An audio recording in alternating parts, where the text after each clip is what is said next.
সীমান্ত নদীগুলোর মধ্যস্রোত হলো ভারত এবং বাংলাদেশের মধ্যে সীমানা, বর্ডার। ভারত কি করে, পঞ্চগড় গেলে আপনারা দেখতে পাবেন, অন্যান্য জায়গায় এরকম, যেই মুহূর্তে বাংলাদেশে প্রবেশ করে বড় নদীগুলো, সেই প্রবেশের একটু আগেই তারা তাদের সীমান্তে নদীর পাড়ে কতগুলো স্পার নির্মাণ করে। ওই স্পারে এসে বৃহৎ জলরাশি ধাক্কা খেয়ে বাংলাদেশে প্রবেশ করে, বিপুল একটা শক্তি নিয়ে বাংলাদেশে প্রবেশ করে। তখন বাংলাদেশে নদীর পাড় ভেঙে যায়। এই পাড় যখন মেরামত করতে যায় বাংলাদেশ, তখন ওই পাড় থেকে বিএসএফ গুলি করে, ফলে এই বাঁধ আর নির্মাণ করা যায় না এবং নদী ধীরে ধীরে বাংলাদেশের ভিতরে প্রবেশ করে এবং মধ্যস্রোত শিফট হয়ে যায়। অর্থাৎ আমরা সীমানা হারাচ্ছি, মধ্যস্রোত বাংলাদেশের ভিতরে ঢুকে যাচ্ছে নদীর এবং ভারত জমি পাচ্ছে, আমরা জমি হারাচ্ছি। পঞ্চগড়ে গেলে আপনারা দেখতে পাবেন সূর্যালোকে চকচক করে এই স্পারগুলো। অন্যান্য নদীতেও এরকম আছে।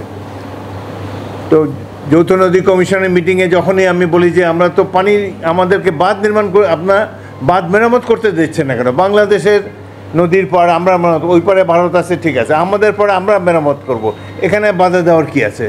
তারা নানা ধরনের কথাবার্তা বলে। একবার কি হলো, অনেক ক্ষেত্রে জলাবদ্ধতার কারণে কিছু কিছু ক্ষেত্রে নদীর প্রবাহ বাধাগ্রস্ত হয়। সাতক্ষীরার সাইডে আছে ইছামতি নদী, পশ্চিমবঙ্গ এবং বাংলাদেশের মধ্যে সীমান্ত। সেখানে প্রাকৃতিক কারণে এমনভাবে জলাবদ্ধতার সৃষ্টি হলো যে ভারতের নদীটা ধীরে ধীরে ভারতের মধ্যে প্রবেশ করলো। অর্থাৎ আমাদের অন্যান্য অঞ্চলে যে অসুবিধাটা হয়, আমরা জমি হারাই, ভারতের সেই জমি হারানোর উপক্রম হলো ইছামতি নদীর জলাবদ্ধতার কারণে পশ্চিমবঙ্গের ভিতরে ঢুকে যাচ্ছে ইছামতি নদী, এবং যার ফলে আমরা কিছু কিছু জমি পাওয়ার সম্ভাবনা দেখা দিল। তো যেই মুহূর্তে ভারত, তাদের যেহেতু নদীর পাড় ভেঙে যাচ্ছে এই জলাবদ্ধতার কারণে প্রবল স্রোতে, তখন তারা যখন নদী পাড় মেরামত করতে যায়, আমিও বিএসএফের কাছ থেকে পূর্ব অভিজ্ঞতার ক্ষেত্রে, বিডিআরের ডিজি শাকিল নিহত হয়েছেন বিডিআর কার্নেজে, শাকিলকে আমার অফিসে ডেকে পাঠালাম। বললাম যে এই যে সব নদীতে আমরা এইভাবে জমি হারাই, আর আমরা পাড় রিপেয়ার করতে যখন যাই ওই পাড় থেকে গুলি করে, এবার this is time for us to react. তাকে বলেছি, সে মহা উৎসাহে বলে, স্যার কোনো চিন্তাই করবেন না, কোনো বেটাকে ওখানে রিপেয়ার করতে দেবো না।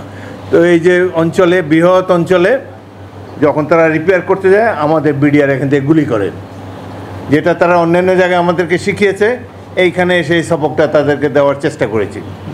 তখন তাদের মধ্যে মহা আলোড়ন শুরু হয়ে গেল।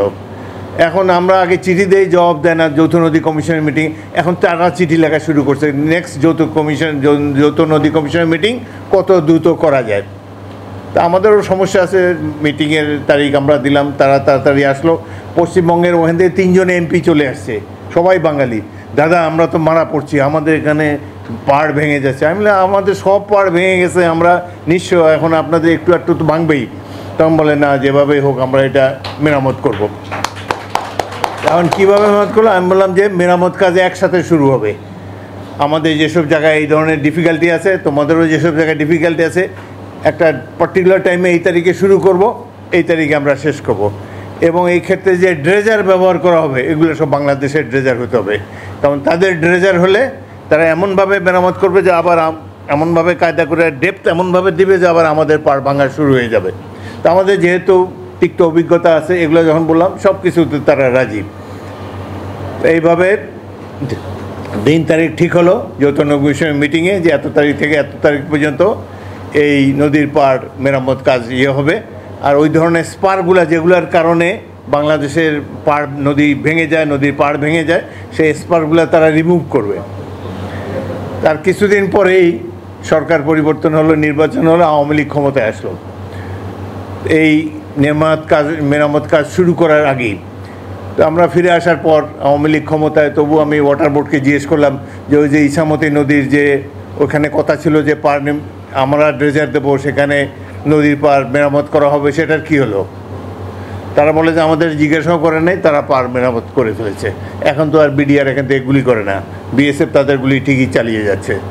তো সুতরাং কেন এটা হলো না, কেন আমরা জমি হারাচ্ছি, কেন আমাদের নদী হারিয়ে যাচ্ছে, তার একটা প্রধান কারণ হলো রাজনীতির দুর্বৃত্তায়ন। বাংলাদেশে যারা রাজনৈতিক ক্ষমতায় যায় এদের তো দেশপ্রেম নাই অধিকাংশরই। তারা বেঁচে আছে খালি এই যে বললেন আনু মোহাম্মদ সাহেব নদী চিকন করে কীভাবে জমি বের করা যায়, কীভাবে রিসোর্ট করা যায়, এইসব ধান্দাবাজেরা বাংলাদেশে রাজনীতি চালিয়েছে এত বছর।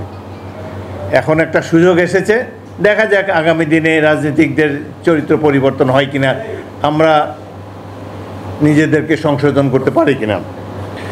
তো আমাদেরকে এই যে উজানে বাদ দিয়ে যে সমস্যা তারা সৃষ্টি করেছে এতগুলো নদীতে, 54টি নদীতে, এইবার তারা বিপদে পড়েছে ব্রহ্মপুত্র নদী নিয়ে। ব্রহ্মপুত্র নদীর যে পানি আসে সেটা হলো বাংলাদেশের টোটাল যে আমরা পানি পাই তার 65%, শতকরা 65% পানি ব্রহ্মপুত্র দিয়ে আসে। এখন সেইখানে ইয়ারলংসাংপো নদীতে চীনা তিব্বতে বিরাট এক প্রকল্প করেছে, বিরাট তাদের এই যে এই বিদ্যুৎ প্রকল্প, তাদের জলবিদ্যুৎ প্রকল্প, পৃথিবীর সবচেয়ে বড় জলবিদ্যুৎ প্রকল্প, যার ফলে এই ব্রহ্মপুত্র নদীর ভারতেরও প্রাপ্যতা কমে যাবে, বাংলাদেশে তো যাবেই, আমাদেরও প্রধান নদী।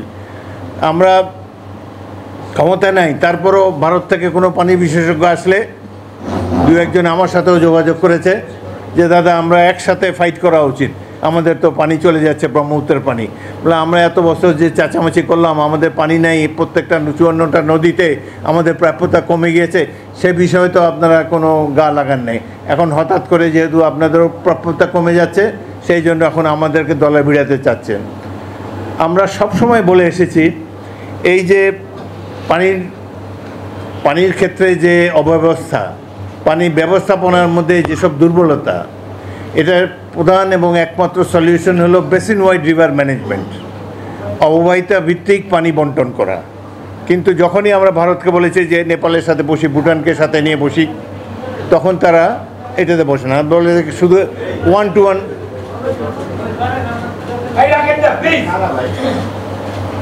শুধুমাত্র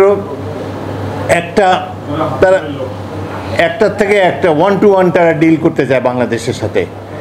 বাংলাদেশ ভারত নেপাল, বাংলাদেশ ভারত ভুটান, এই ধরনের যখন আমরা ত্রিপক্ষীয় বৈঠক করতে যাই তখন তারা রাজি হয় না। এখন তারা মনে করেছে যে না, এটার প্রয়োজন আছে, সেই জন্য চীনের সাথে বোঝাপড়া করার জন্যে বাংলাদেশের বন্ধুত্ব তারা কামনা করে এই ক্ষেত্রে।